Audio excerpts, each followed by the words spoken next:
हरे कृष्णा, राधे राधे। आप सबका वेलकम है वृंदावन सखी में। आई होप आप सब खुश होंगे, बढ़िया होंगे और हमारी तरह ठाकुर जी की सेवा में मदमस्त होंगे और ठाकुर जी की कृपा का अनुभव भी कर रहे होंगे। तो फ्रेंड्स, आज हम जानेंगे कि आंवला एकादशी पे आंवला दीपदान किस तरह किया जाए। तो आंवला दीपदान क्यों करना चाहिए? तो देखिए, सबसे पहले तो आप लोग जानते हैं आंवला एकादशी और आंवला के पेड़ की पूजा करना, आंवला के पेड़ की परिक्रमा करना, 108 परिक्रमा करना, इससे बहुत बड़ा फल मिलता है क्योंकि भगवान नारायण माँ लक्ष्मी के संग इसमें विराजमान होते हैं और बड़ी ही पावन एकादशी है, बहुत ही पुण्यदायक एकादशी है। तो आइए सबसे पहले, क्योंकि आंवला एकादशी पे दीपदान कैसे करते हैं सबसे पहले हम देखते हैं उसके लिए किन किन चीज़ों की ज़रूरत होती है। तो देखिए, सबसे पहले तो मैंने इस प्रकार आंवले लिए हैं, ये देखिए आंवले लिए हैं। तो इन आंवलों से हम दीपदान करेंगे और हमें उसके लिए चाहिए थोड़े से पुष्प। अगर आपके पास पुष्प है तो ठीक है, अगर नहीं है तो कोई बात नहीं, थोड़े से पुष्प यानी फूल, सफ़ेद तिल और ये देखिए मैंने इस प्रकार देसी घी में जोत डिप करके रखी हुई है जो हम आंवला में लगाएंगे। और हमें चाहिए हल्दी चंदन। तो देखिए, आंवले का हमने कैसे करना है, आप आंवले 5 ले सकते हैं, 11 ले सकते हैं, 7 ले सकते हैं, अपनी इच्छा और शक्ति के अनुसार। और इस तरह से हमने एक साफ प्लेट लेनी है जिसमें हमने स्वास्तिक बनाना है। तो देखिए, मैंने स्वास्तिक पहले से बना लिया है। तो देखिए, अब हम करते हैं आंवला एकादशी पे आंवला दीपदान कैसे करते हैं। तो आप लोग जानते हैं आंवला काफ़ी हार्ड होता है, तो इसका दीपदान करें, कैसे करें। लेकिन इस बात का विशेष ध्यान रखें, आंवले को पहले नीचे रख के चेक कर लें कहीं वो खड़ा हो रहा है ना, कहीं लुढ़क तो नहीं रहा, इस चीज़ का आप ध्यान दें। तो हमने इस प्रकार आंवले को बीच में सेंटर में से इस तरह से गोल गोल हमने काट लेना है, क्योंकि आंवला काफ़ी हार्ड होता है तो इसे थोड़ा सा ध्यान से आपने काटना है, कहीं हाथ ना कट जाए। तो देखिए, इस प्रकार ये आंवला कट जाएगा और थोड़ा सा हम इसको और गहरा कर लेंगे कि जिससे थोड़ा सा इसकी जो हमने जोत रखनी है वो इसमें सेट हो जाए। तो देखिए, इस प्रकार हमने आंवले को सेंटर में से काट लिया। इसी तरह सारे आंवले हम इसी तरह से काट लेंगे। ये देखिए, थोड़ा सा गहरा आंवला अंदर से, कि जिससे हमारी जोत सेट हो जाए। ये सारे आंवले मैं इसी प्रकार से काट लूँगी।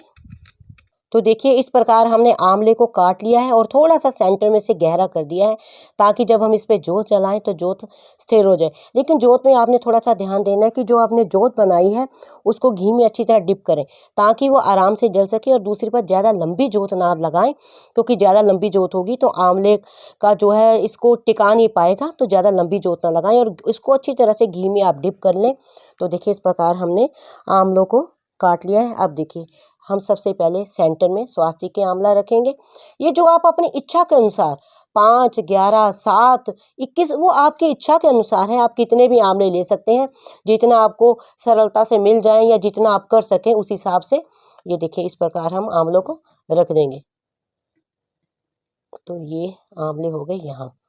तो हम अब इसके ऊपर साथ में रख देंगे इसके पुष्प फूल रख देंगे इधर। अगर आपके पास है तो आप रख सकते हैं, नहीं है तो कोई बात नहीं, ये ऑप्शनली है, जैसे आपको इजी लगे उस प्रकार से आप फूल इसके ऊपर रख सकते हैं। तो देखिए, इस तरह से अब हम जो जोत है उसको एक एक करके इसके ऊपर टिकाएंगे आंवलों के ऊपर इस प्रकार से। तो देखिए, धीरे धीरे देखो, आंवला जो होता है, कहते हैं जब भगवान नारायण की नाभि में से ब्रह्मा जी का जन्म हुआ तो साथ में आंवले का भी जन्म हुआ। तो इसलिए आंवले को बहुत ही पूजनीय, बहुत ही मान्यता है और भगवान नारायण स्वयं कहते हैं कि मैं आंवले में माँ लक्ष्मी के संग विराजमान रहता हूँ। तो इसलिए आंवले की जो पूजा है वो बहुत ही पवित्र मानी जाती है और आंवले की पूजा की जाती है। ये आंवला एकादशी पे जब आप आंवले के पेड़ की 108 परिक्रमा लेते हैं तो कहते हैं जन्म जन्मांतर के जो आपके कष्ट हैं वो सारे कट जाते हैं, भगवान प्रसन्न होते हैं। और भगवान को अति प्रिय है आंवला पे, जो आंवला है, आंवले की पूजा और आंवले का पेड़। तो देखिए, इस प्रकार हमने जोतें लगा दी हैं आंवले के फल के ऊपर। और सबसे पहले हम जो है आंवले के फल को, जोत को प्रवेश करेंगे। तो इस तरह से जोत को जलाना है। और आंवला दीप दान करना महादीप दान में आता है और बहुत ही पवित्र है। और ये साल में 2 बार दान होता है, ये आंवला एकादशी और ये कार्तिक में आंवला नवमी आती है, उस दिन भी ये दीपदान किया जाता है। तो इस तरह से हमने जोत को जलाना है। देखिए, हमारी ये जल गई हैं, 3 इधर से रह गई हैं, तो इसको हम जलाएंगे इसी तरह से। ये हमारी जोते गई हैं जल।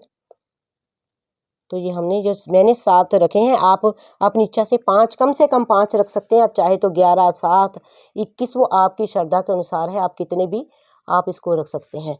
तो देखिए इस तरह से हमने इसको जला लिया है। जब ये जोत को हम जला लें तो हमें इसके ऊपर हल्दी और रोली का टीका करना चाहिए इस तरह से।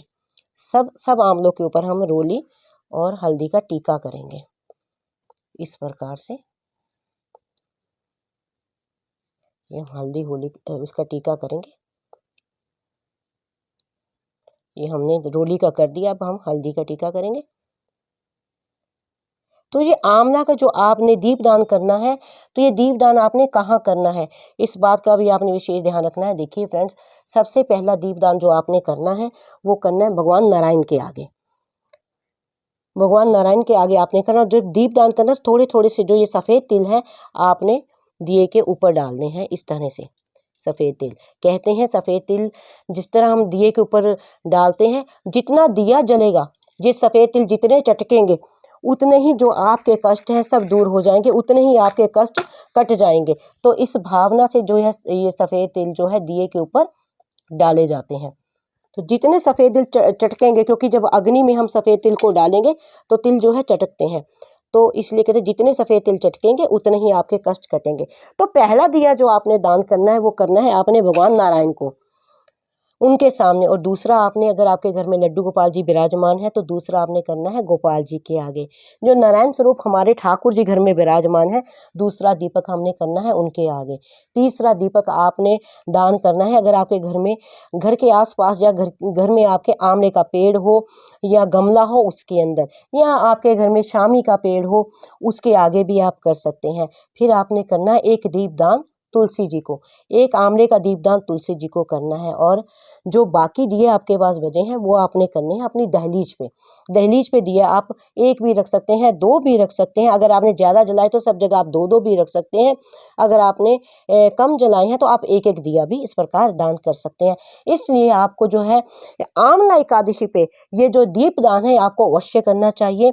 ये दीपदान करना जो महादीप दान करने के बराबर है। और साल में एक बार आंवला एकादशी आती है और एक कार्तिक में आती है आंवला नवमी। तो इस पे जो आंवला का दीपदान करना आवश्यक है। तो अब प्रश्न ये उठता है, आप कहेंगे कि जो दीपदान करने के बाद जो आंवले बाद में बच जाएंगे उनका क्या करना है। तो इसको आप प्रसाद रूपी आप भी ग्रहण कर सकते हैं, अपने परिवार को दे सकते हैं, या ये आंवले जो है आप गाय को भी खिला सकते हैं। तो इस प्रकार जो है दीपदान बहुत ही सरल विधि है। मैंने आपको बहुत ही सरल विधि से ये बताया है कि आंवला दीपदान आपको किस प्रकार करना है। फिर भी अगर आपके मन में कोई संशय है तो मुझे आप कमेंट बॉक्स में लिख कर आप मुझे प्रश्न पूछ सकते हैं। तो अगर आपको ये वीडियो अच्छा लगा हो तो इस वीडियो को लाइक करना, शेयर करना, सब्सक्राइब करना ना भूलें। हरे कृष्णा, राधे राधे।